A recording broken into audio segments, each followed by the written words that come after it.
Lockdown দিচ্ছে কোন ইস্যুতে, কোন কারণে, কোন ইয়েতে আমরা এটা জানতে পারি না বাংলার জনগণ। লকডাউন হয় শুধু যে কোনো করোনা ভাইরাস বা যে কোনো মহামারীর জন্য। বাংলাদেশে এমন কি মহামারী হয়েছে যে কালকে তারা লকডাউন ডাকতে বাধ্য হয়েছেন? তাহলে বাংলার জনগণ কি তাদের জন্য ভাইরাস? এই যে লিকের জন্য তাহলে বাংলার জনগণ হলো ভাইরাস, হাসিনার জন্য ভাইরাস, কাদেরের জন্য ভাইরাস। তাহলে আমরা কি ভাইরাস হয়ে গেছি তাদের জন্য?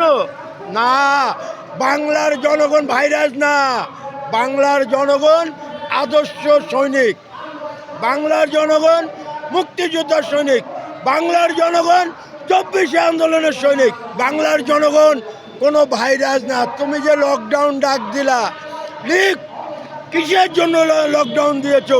এবং বাংলার জনগণকে এই যে লকডাউনের কথা কয়ে গোপন হামলাতে বাসের মধ্যে আগুন, গাড়ির মধ্যে আগুন, মানুষ পোড়ায়, জ্বালায় পোড়ায় মারে। আমি জানতে চাই ইউনূস সাহেব এইটা কোন কারণ, কোন ইয়াতে করা হয়েছে?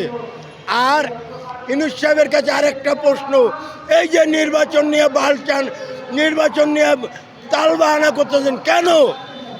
আপনাকে বসানো হয়েছে, আপনি সুস্থ ভাবে সুন্দরভাবে একটা নির্বাচন দিয়ে যে নির্বাচনে জয়লাভ হবে তাকে ক্ষমতা বুঝে দিয়ে চলে যাবেন। কেন?